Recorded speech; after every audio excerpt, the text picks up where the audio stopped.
அனைவருக்கும் வணக்கம். அறிவோம் மாஸ்டர் சேனலில் இன்றைக்கி நம்ம வர்க்க உத்தமம் பற்றி தான் பார்க்க போகிறோம். நம்ம ஆக்சுவலாக இந்த ஜோதிடத்தை கற்றுக்கிற எல்லாருக்குமே வர்க்க உத்தமம் அப்படிங்கிற ஒரு வார்த்தை கேள்விப்பட்டிருப்பீங்க. அதாவது ஒரு கிரகம் ராசி கட்டம் நவாம்ச கட்டம் ரெண்டுலேயுமே ஒரே வீட்டில் இருக்குது அப்படின்னா அந்த கிரகத்துக்கு வர்க்கோத்தமமாக இருக்குது அப்படின்னு சொல்லலாம். வர்க்க உத்தமம், வர்க்கங்கிறது அது நிற்கிற இடம். அது உத்தமம் அப்படிங்கிறது அந்த இடத்துல இருக்கிற ஒரு கிரகம் நல்லத விஷயங்களை செய்யும் அப்படிங்கிறதுக்காக தான் இந்த வர்க்க உத்தமம் அப்படிங்கிறது பேர் வந்திருக்கு. அதை சேர்த்து வர்க்கோத்தமம் அப்படின்னு சொல்கிறோம். இப்போது ஒரு ராசி கட்டத்தில் எந்த வீட்டில் இருக்க ஒரு கிரகம் அதே வீட்டில், உதாரணத்துக்கு மேஷத்தில் ஒரு கிரகம் செவ்வாயே மேஷத்தில் ஆட்சி பெற்று இருக்குன்னு வச்சுக்கோங்களேன். அதே செவ்வாய் நம்ம ராசி கட்டத்தில் நவம்ச கட்டத்துலேயும் அதே மேச வீட்டில் இருந்ததுன்னா அந்த செவ்வாய் வர்க்க உத்தமமாக இருக்குது அப்படின்னு சொல்லி நம்ம சொல்லலாம்.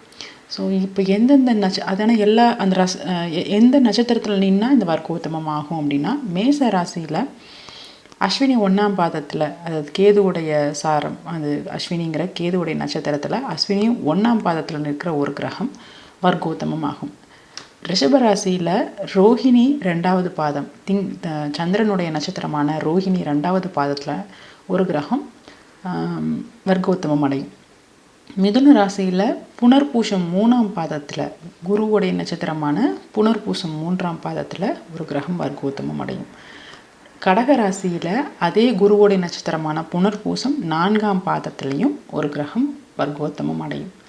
சிம்ம ராசியில் பூரம் 1 பாதத்தில், சுக்கிரனுடைய பூரம் முதல் பாதத்தில் ஒரு கிரகம் வர்க்கோத்தமம் அடையும்.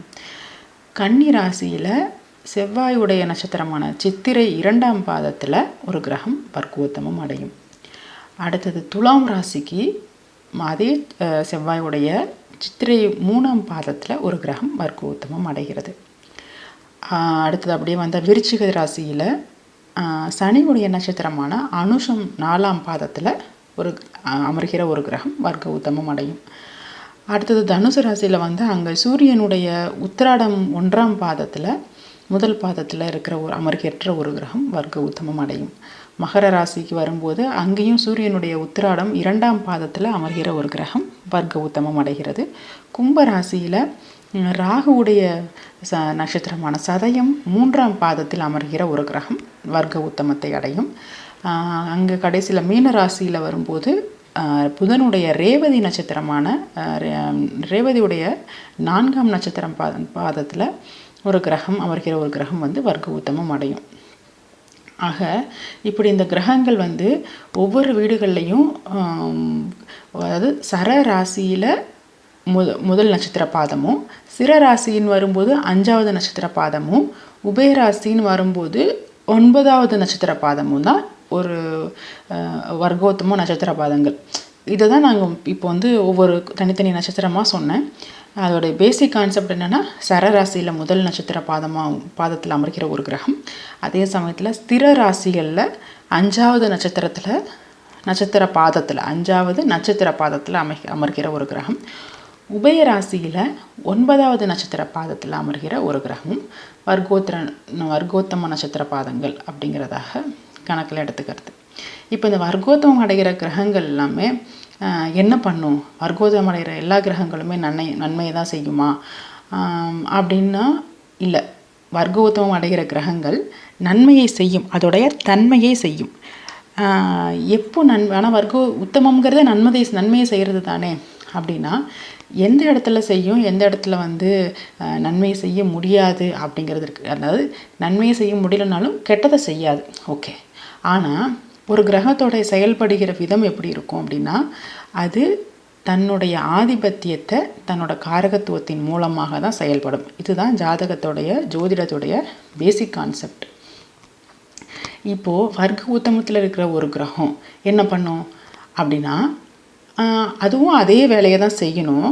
இதை தாண்டி அந்த ஜாதகருக்கு தேவையான தன்னுடைய இப்போ ஒரு சுக்கிரன் ஒரு இந்த ராசி ரிஷபராசின்னு எடுத்துக்கோங்க. ரிஷபராசிக்கு சுக்கிரன் 4ஆம் இடத்துல பகை வீட்டில் தான் வர்க்கோத்தமம் அடைகிறாருன்னு வச்சுக்கோங்க. 4ஆம் இடமான சூரியனுடைய சிம்ம ராசியில் வர்க்கோத்தமம் அடைகிறார். இப்போ இந்த இடத்துல இருக்கிற சுக்கிரன் பகை வீட்டில் வந்து வர்க்கோத்தமம் ஆகிறாரு. 4ஆம் இடம்ங்கிறதுனால அவருக்கு திக்பலமும் அங்கே கிடச்சி போயிடுது. சரி, திக்பலத்தை விடுங்க. வர்க்கோத்தமம் அடையும் போது அங்கே வந்து அவருக்கு ஸ்தான பலம்ங்கிற ஒரு விஷயம் கிடச்சிருது. இப்போ 4ஆம் இடத்துல நல்ல ஒரு செல்வங்கள் என்னென்ன சொத்து சோகம் சேர்க்கணுமோ இந்த சொத்து சோகத்தை எல்லாத்தையுமே இந்த சுக்கிரன் வந்து கொடுத்துருவார். ஓகே, அதில் எந்த குறையும் வைக்க மாட்டார். அதையே வந்து ஒரு குருவும் வந்து இங்கே இதிலேருந்து பார்க்குதுன்னு வச்சுக்கோங்க. தனுசுல இருந்து குரு ஒரு 9ஆம் பார்வையாக அந்த சூரியனோட வீட்டில் இருக்கிற சுக்கிரனை வந்து குரு வந்து பார்க்கும்போது அந்த ஜாதகருக்கு வந்து எந்த சொத்து சுகம் செல்வ செழிப்பு சுகத்துக்கு வந்து குறைவே இருக்காது. அந்த அளவுக்கு அந்த தசையும் நடந்துச்சுன்னா சொல்லவே தேவையில்லை, எல்லாத்தையுமே கொடுத்துருவார். பட் வந்து இது வந்து அந்த இடத்துல வேறு ஒரு சனியும் 7ஆம் இடத்துல இருந்து பார்த்துச்சுன்னா ஏன்னா இந்த இந்த ஜாதகர் வந்து தன்னோட உழைப்பில் அதாவது கும்பத்துலேருந்து சனியை பார்த்ததுன்னா அந்த ஜாதகர் வந்து கொஞ்சம் தன்னோட உழைப்பில் கொஞ்சம் கஷ்டப்பட்டு அந்த பணத்தை சம்பாதிச்சு சொத்து சேர்ப்பார். இல்லைன்னா தாய் வழி சொத்து இப்படி மற்றவங்க வகையில் வந்து அவருக்கு உழைக்காமல் அந்த பணம் வந்து அது வந்து உழைக்காத அந்த வர்ற பணம் பெருசாக நிலைக்காதுன்னு வச்சுக்கோங்களேன். ஆனால் சுக்கிரன் தானாக தர வேண்டிய காரகத்துவத்தை வர்க்கோத்தமம் ஆகியிருக்கிறதுனால கண்டிப்பாக அந்த எந்த வீட்டில் இருக்குது 4ஆம் வீட்டில் இருக்கிறதுனால சுகம், சொத்து சுகம், வண்டி வாகனம் இது எதுக்குமே குறைவில்லாமல் கொடுத்துருவார். இதுதான் வர்க்கோத்தமம் செயல்படுகிற விதம். அதே சமயத்தில் 6ஆம் அதிபதியாகவும் அந்த ரிஷப லக்னத்துக்கு லக்னாதிபதி மட்டும் இல்லை 6ஆம் அதிபதியாகவும் இந்த சுக்கிரன் செயல்படுறதுனால என்ன பண்ணுவார், 6ஆம் இடத்துடைய வேலையான அந்த கடனையோ நோயையோ எதிரியையோ சேர்த்து தான் கொடுப்பார். இப்போ அந்த சொத்து இப்போ 4ஆம் இடத்துல இருக்கிற சுக்கிரன் ஒரு சொத்து வாங்கிறதுக்காக ஒரு பேங்க்கில் போய் லோன் வாங்குவார், இன்னொருத்தர்கிட்ட கடன் வாங்குவார், வண்டி வாங்குறதுக்காக ஒரு இஎம்ஐயில் வண்டி வாங்குவார், இல்லை கடன் வாங்கி வண்டி வாங்குவார். அந்த மாதிரி சொத்து சுகத்துக்காக கடன் படுறது இதெல்லாம் வந்து தன்னுடைய சுகத்திற்காக நல்ல கடன் இப்போ குரு பார்வையில் இருக்கும்போது நல்ல கடன்களை வந்து அவருக்கு வந்து ஏற்படுத்தியும் கொடுக்கும். ஸோ இந்த மாதிரி 6ஆம் இடத்து வேலையையும் சேர்த்து வந்து செய்யும். அதே சமயத்தில் 6ஆம் இடத்துல நோயும் இருக்குது. ஸோ அடிக்கடி கொஞ்சம் நோய்க்காகவும் சனியோடைய பார்வையில் இருக்கும்போது இன்னும் கொஞ்சம் நோய்க்காகவும் இன்கேஸ் சொத்து சோகம் இல்லைன்னா சுக பாதிப்பு சுகக்குறைவுகள் இருக்கும். வயசானவங்களாக இருக்கிற பட்சத்தில் அல்லது குழந்தைகளாக இருக்கிற பட்சத்தில் நடுத்தர வயசு இருக்கும்போது தன்னுடைய தாயார் 4ஆம் இடம்ங்கிறது தாயாருங்கிறதுனால தாயாருக்காக தாயாருடைய உடல் நலத்துக்காகவும் இதை வந்து அப்பப்போ கொஞ்சம் செலவுகளையும் செய்ய நேரிடும். ஆக இந்த ஆதிபத்தியத்தையும் காரகத்துவத்தையும் கலந்து தான் அந்த கிரகம் செயல்படும். வர்க்கோத்தமம் ஆனதுனால எந்த கெட்டதுமே நடக்காது அப்படின்னு சொல்கிறதுக்கு கிடையாது. ஆனால் நல்லதை வந்து மிகைப்படுத்தி தான் கொடுக்க வேண்டிய தன்னுடைய தன்மையை அந்த கிரகம் அதிகமாக்கி கொடுக்க வேண்டியதை நல்லா பரிபூர்ணமாக செஞ்சிடும். அடுத்தது அதே ரிஷப லக்னத்துக்கு 7ஆம் இடத்துல வந்து சனி இருக்காருன்னு வச்சுக்கோங்க. 7ஆம் இடம்ங்கிறது விருச்சிகம். 7ஆம் இடத்துல சனி வந்து அதே மாதிரி திக்பலம் ஆகிடுவார். பகை வீட்டில் தான் வர்க்கோத்தமம் அடைகிறார். ஸோ ஒரு கிரகம் ஆட்சி பெற்ற வீட்லேயோ உச்சம் பெற்ற வீட்லேயோ வர்க்கோத்தமம் அடைகிறது. அது வந்து தான் ஆட்சி பெற்ற வீட்டில் வர்க்கோத்தமம் அடையுதுன்னா அந்த கிரகம் டபுள் வலிமை ஆகிடுதுன்னு அர்த்தம். ஆக தான் கொடுக்க வேண்டியதை மிகப்பெரிய சிறப்பான லெவலில் செஞ்சிடும். அதோட வீடு கொடுத்தவனும் நல்ல வலிமையாக இருக்காங்க அப்படிங்கிற பட்சத்தில் இதே கிரகம் ஒரு பகை வீட்டில் இருக்குதுன்னு வச்சுக்கோங்களேன். அது வந்து அதுதான் நான் சொன்ன மாதிரி இந்த ரிஷபத்துக்கு சனி வந்து 7ஆம் இடத்துல இருக்கார் திக்பலமாக. அது விருச்சிக வீட்டில் இருக்கிற சனி வந்து அப்படியே ஒரு எரிச்சல் மனநிலைமையில் அப்படி தான் இருப்பார். அது பிடிக்காத வீட்டில் போய் சனி அங்கே இருக்கார். அப்போது அந்த வீட்டில் போயிட்டு திக்பலமும் ஆகி வர்க்கோத்தமும் ஆகியிருக்கும்போது அவருக்கு ஆட்சி பலம் கிடைச்ச மாதிரி ஜிங்குன்னு ஆடுவார். அதுதான் ஒன்று அந்த ஜாதகருக்கு கல்யாணத்தை பண்ணி வைக்க மாட்டார் இல்லையா?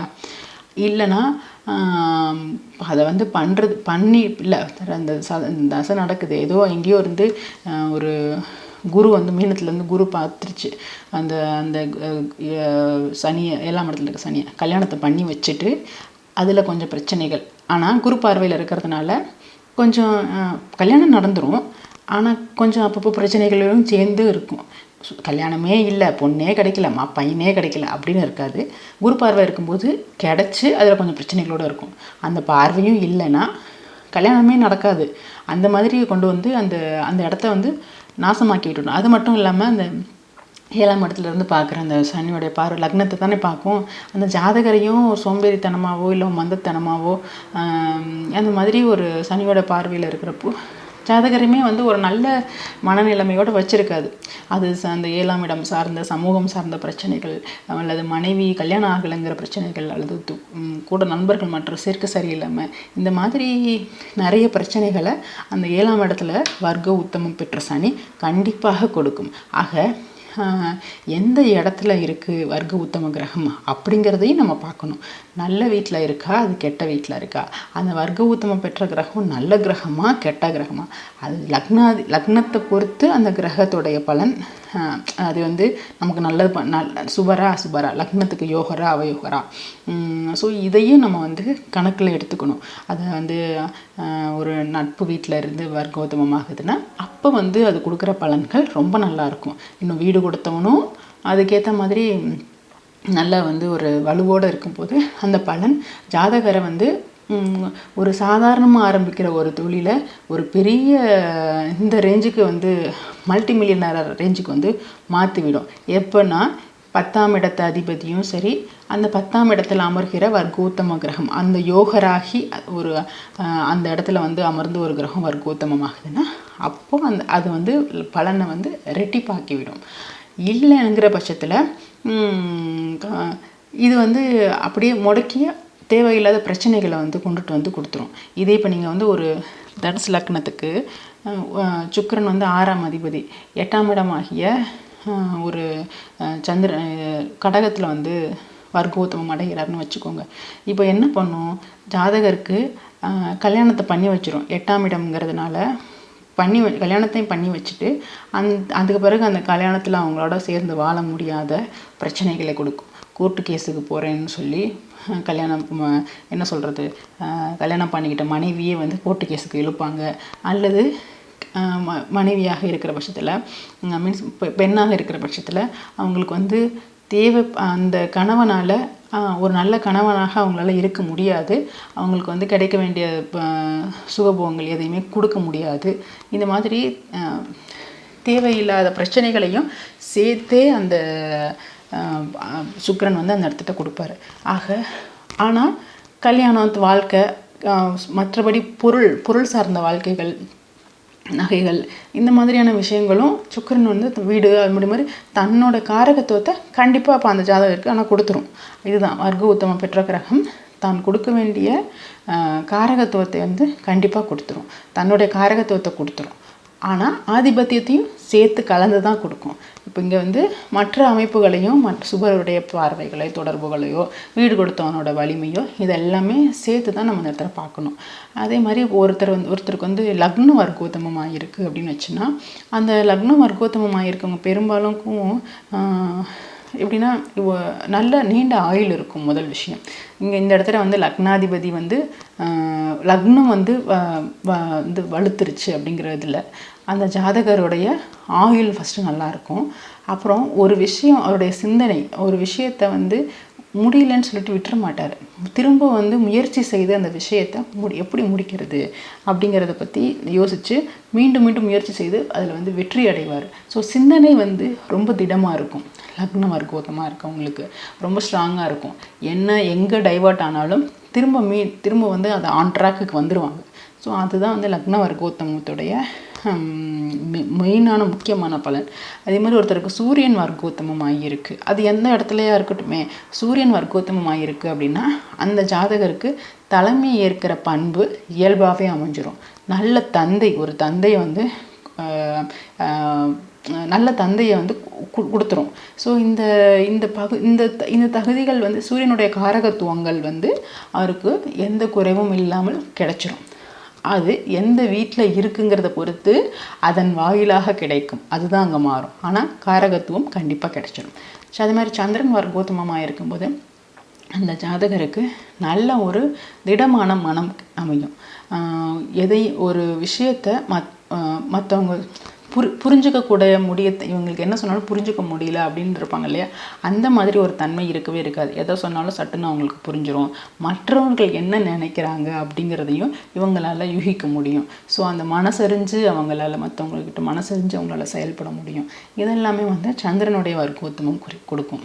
செவ்வாய் வந்து வர்க்கோத்தமமாக இருக்குது அப்படின்னா அது வந்து அந்த அதிகமான செயல்திறன், அப்புறம் வந்து ஒரு அந்த மாதிரி விளையாட்டு, அந்த செவ்வாய் சார்ந்த காரகத்துவங்களில் விளையாட்டு, அதிகார பதவிகள், மருத்துவம், இந்த மாதிரி செவ்வாய் சார்ந்த பதவிகள் எல்லாத்தையுமே அந்த தொழில் வருமானம் இது குறிக்கிற ஸ்தானங்களில் இருக்கும்போது அதையெல்லாம் கொடுக்கும். நல்ல சகோதரனை இதெல்லாமே கொடுக்கும்.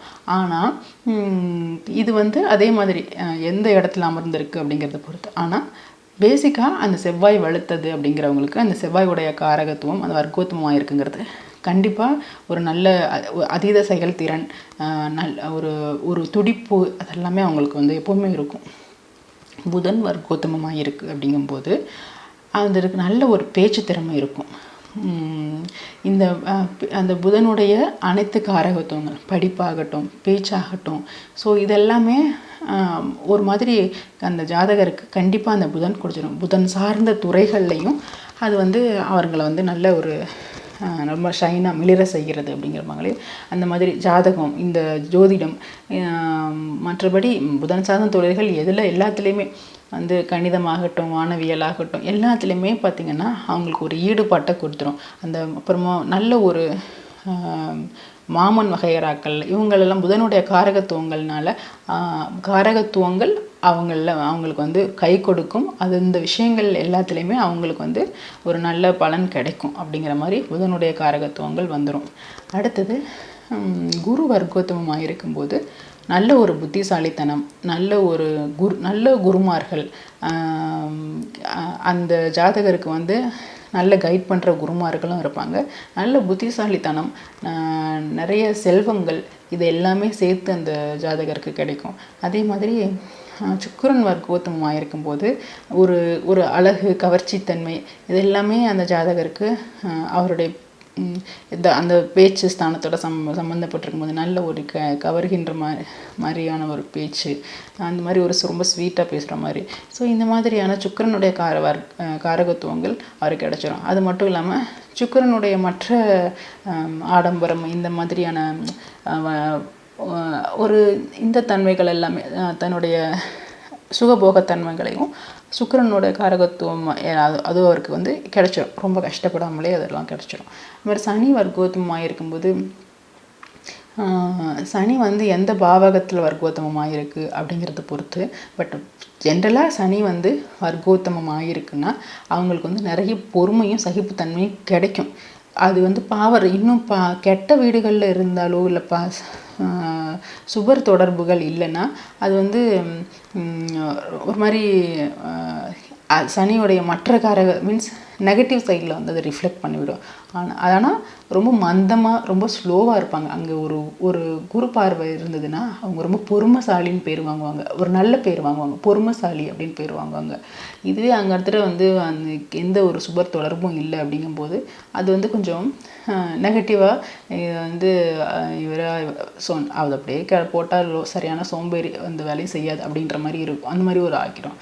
ஆக சனியுடைய வர்க்கோத்தமும் இந்த மாதிரி அது அமர்ந்த இடத்தை பொறுத்து. அது மாதிரி ஆயுள் வந்து சனி வர்க்கோத்தமம் இடும்போது கண்டிப்பாக ஒரு நல்ல ஆயுளையும் கொடுத்துருவார். இன்னொருத்தர்கிட்ட நல்லபடியாக ஒரு வேலையை பார்க்க வச்சுருவார். ஏதாச்சும் ஒரு வேலையை கொடுத்துருவார். ஏதாவது ஒரு வேலை செஞ்சுக்கிட்டே இருப்பாங்க. அவங்களுக்கு வந்து இந்த வேலை அந்த வேலைலாம் கிடையாது, மற்றவங்கக்கிட்ட போயிட்டு ஏதாவது ஒரு வேலைக்கு போயிட்டே இருப்பாங்க அப்படிங்கிற மாதிரியான ஒரு இதையும் வந்து சனி வர்க்கோத்தமம் கொடுத்துரும். ராகு வர்க்கோத்தமம் ஆகும்போது ரொம்ப துணிச்சல் மிக்கவரை மாற்றிடும். அவங்க இப்போது ஒரு ராகு வந்து ஒரு இடத்துல வர்க்கோத்தமம் ஆகிருக்குன்னா, ஏன்னா அவங்களுக்கு சொந்த வீடு கிடையாது இல்லையா, அந்த அந்த அமர்ந்த வீட்டு இடத்த பொறுத்து அந்த கிரகம் அதோட தன்மைகள். இப்போ வந்து புதனுடைய வீட்டில் வர்க்கோத்தமமாக இருக்குன்னா புதன் கொடுக்கறத டபுளாக கொடுத்துரும். ஸோ இது ஜென்ரலாகவே ராகுவோடைய காரகத்துவம். இந்த ராகு வர்க்கோத்தமும் ஆயிருக்குன்னு வச்சுக்கோங்களேன், சொல்லவே தேவையில்லை. பிரம்மாண்டம் மாதிரி பெருசாக கொடுத்துரும். ஸோ நல்ல வீடுகளில் ராகு வர்க்கோத்தமம் ஆகிருக்கும்போது நல்ல அந்த ஒரு விஷயத்தை துணிச்சலோடு செஞ்சு அதை வந்து நல்லபடியாக வெற்றிகரமாக செஞ்சு முடித்து ஒரு தொழில், நல்ல தொழிலில் ஒரு பெரிய ஒரு சாம்ராஜ்யத்தை உருவாக்கலாம். அந்த மாதிரியான ஒரு நல்ல இடங்களில் அந்த ராகு வர்க்கோத்தமம் ஆகிருக்குன்னா துணிச்சலோடு செய்ய வச்சிரும். மெயினாக துணிச்சல், அது நல்ல விஷயமோ கெட்ட விஷயமோ. நல்ல விஷயமா இருந்ததுன்னா அந்த துணிச்சல் இவங்களுக்கு நல்ல விதத்தில் முடியும். கெட்ட விஷயமா இருந்ததுன்னா அதுவே அவங்களுக்கு ஒரு கெட்ட இதுலேயும் முடியும். ஆக ராகு வர்க்கோத்தமமாக இருக்கும்போது கண்டிப்பாக அந்த இடம் சார்ந்து ஒரு பெரிய விஷயத்தை செய்ய வச்சிரும். ஸோ துணிச்சலை கண்டிப்பாக அந்த அதீத துணிச்சலை கொடுத்துரும். அது மாதிரி கேது வர்க்கோத்தமமாக இருக்கும்போது அந்த ஜாதகருக்கு அதீதமான ஞானத்தையும் கொடுத்துரும். நார்மலாகவே கேது ஞானக்காரகன் தான். பட் அது வர்க்கோத்தமும் ஆயிருக்குன்னு வச்சுக்கோங்க, சொல்லவே தேவையில்லை. அவருக்கு பெரிய சித்தி முத்தி அப்படிங்கிற அளவுக்கு அப்படி ஒரு ஞானத்தை அந்த கேது கொடுத்துரும். ஸோ ஆக இதுதான், ஒவ்வொரு கிரகங்களும் தங்களுடைய பேசிக் காரகத்துவத்தை கண்டிப்பாக அந்த ஜாதகருக்கு பயனுள்ள வகையில் ஏதாவது ஒரு வகையில் கொடுத்துரும். அது எந்த வகையில் இதுவே பாருங்கள், ஒரு கிரகம் உச்சமாக வர்க்கோத்தமும் இருக்குதுன்னு வச்சுக்கோங்களேன். உதாரணத்துக்கு ஒரு சுக்கிரன் ஒரு இப்போ இதில் மீனத்தில் உச்சமாகி வர்க்கோத்தமமாக இருக்குது அப்படின்னு வச்சுக்கோங்களேன். அந்த ஜாதகருக்கு அது அந்த சுக்கிரனால், உச்ச வர்க்கோத்தமத்தில் இருக்கிற சுக்கிரனால் செயல்பட முடியாது. நிறைய பெண்கள் இருப்பாங்க, அவர் பழகுவாங்க, பெண் தோழிகள் இருப்பாங்க அவருக்கு. ஆனால் கல்யாணம் பண்ணிக்கிறதுக்கு ஒரு மனைவி கூட இருக்க மாட்டாங்க. தாம்பத்திய சுகம் கொடுக்கறதுக்கு ஒருத்தர் கூட இருக்க மாட்டாங்க. சொல்லிக்கிறதுக்கு ஒரு மனைவின்னு இருக்காது. அந்த இடத்துல வேறு, அதுவும் எதிரிலேருந்து ஒரு சந்திரன், ஒரு வளர்பிறை சந்திரனும் இதெல்லாம் பார்த்துருச்சுன்னு வச்சுக்கோங்களேன், சுத்தம் எதுவுமே அந்த இடத்துல பொண்ணே கிடைக்காது அவங்களுக்கு. அப்படிங்கிற மாதிரி அதிக சுபத்துவம், அதிக ஸ்தான பலம், இதுவும் ஆபத்து. அதே டைமில் அதே உச்ச வர்க்கோத்தமத்தில் இருக்கிற ஒரு சுக்கிரனை எதிரிலேருந்து ஒரு சனியோ செவ்வாயோ பார்த்துருச்சுன்னு வச்சுக்கோங்களேன், அவ்வளோ சிறப்பாக இருக்கும் அந்த சுக்கிரன். ஏன்னா அந்த உச்ச செயல்பட முடியாத அந்த தன்மையில் இந்த சனி செவ்வாயுடைய பார்வை பார்த்திங்கன்னா ஒரு மாதிரி ஒரு ஒரு ஒரு கலப்பை உருவாக்கிட்டு அந்த இடத்துட்ட அதை கொஞ்சம் டவுன் பண்ணும். அந்த சுபத்தன்மையை கொஞ்சம் குறைச்சி, அந்த அதீத வலுவான தன்மையை கொஞ்சம் குறைச்சி செயல்பட வைக்க. அதாவது ஒரு தங்கம், நீங்கள் 24 கேரட் அப்படிங்கிற தங்கத்தை நீங்கள் ஆபரணங்கள் எதுவும் செய்ய முடியாது. வச்சுக்கலாம் வெறும் தங்கம் அப்படின்னு. நீங்கள் அதை ஆபரணமாக செஞ்சு மாட்டிக்கணுன்னா அதில் ஒரு 2 கேரட் குறைச்சி அதில் கொஞ்சம் மற்றதெல்லாம் நீங்கள் கலந்தீங்க, மற்ற உலோகங்களை கலந்தீங்கன்னா தான் உங்களுக்கு அது ஆபரண தங்கமாக மாறும். அப்படி தான். ஸோ 22 கேரட் கோல்டாக இருந்தால் தான் உங்களால் அந்த நகையை போட முடியும். அப்படி தான் இந்த உச்ச வர்க்கோத்தமம் அப்படிங்கிறது. அந்த உச்ச வர்க்கோத்தமங்கிறது இன்னும் சுபத்தன்மையோடு சேர்ந்ததுன்னா சுத்தமாக செயலில் அந்த தன்மை ஆகிடும். அதனால் ஒரு யூஸுமே இல்லை அப்படிங்கிற மாதிரி இருக்கும். என்கிட்ட இருக்குது, ஆனால் இவ்வளோ சொத்து இருக்குது, ஒரு யூஸும் இல்லை. ஏன்னா நல்ல நான் என்ன சொல்கிறது, இவ்வளோ நண்பர்கள் எனக்கு தோழிகள் இருக்காங்க, கல்யாணம் பண்ணிக்கிறதுக்கு ஒரு பொண்ணு கிடைக்கல அப்படிங்கிற மாதிரி, மனைவின்னு சொல்லிக்கிறதுக்கு ஒருத்தி இல்லை அப்படிங்கிற மாதிரி அமைஞ்சிடும். ஸோ இதுதான் இந்த இடத்துட்ட உச்ச வர்க்கோத்தமும் ஆபத்தை தான். ஆக வர்க்கோத்தமம் பெற்ற கிரகங்கள் கண்டிப்பாக நன்மையை செய்யும், அதன் தன்மையையும் செய்யும். அது அமர்ந்த வீட்டை பொறுத்து அந்த கிரகங்கள் என்ன கொடுக்கணும் அப்படிங்கிறதையும் சேர்த்து தான் கொடுக்கும். வர்க்கோத்தமம் ஆயிடுச்சுங்கிறதுனால அப்படியே நன்மையை மட்டுமே கொடுக்கணும் அப்படிங்கிறது இல்லை. அது எந்த வீட்டில் அமர்ந்திருக்கு அப்படிங்கிறதையும் சேர்த்து அந்த ஆதிபத்தியத்தையும் காரகத்துவத்தையும் கலந்து தான் கொடுக்கும். ஓகேவா? இப்படி தாங்க வர்க்கோத்தமம் பெற்ற கிரகம் வேலை செய்கிறது. இது மாதிரி இதில் உங்களுக்கு ஏதாவது புரிதல் மாறுபாடு இருந்தாலும், அல்லது இது சார்ந்து உங்களுக்கு ஏதாவது சந்தேகங்கள் இருந்தாலும், இல்லை வேறு எதனா ஒரு டாபிக் போடணுன்னாலும், அதை பற்றி பேசணுன்னாலும் நீங்கள் கமெண்ட்டில் பதிவு பண்ணுங்கள். நான் அதை பற்றியும் பேசலாம். இது மாதிரி இன்னும் மற்ற பல வீடியோக்களும் அடுத்தடுத்து போடுறேன். உங்களுக்கு பயனுள்ளதாக இருந்ததுன்னா மற்றவங்களுக்கும் இதை ஷேர் பண்ணுங்கள். நன்றி, வணக்கம். மறக்காமல் சப்ஸ்கிரைப் பண்ணிக்கோங்க.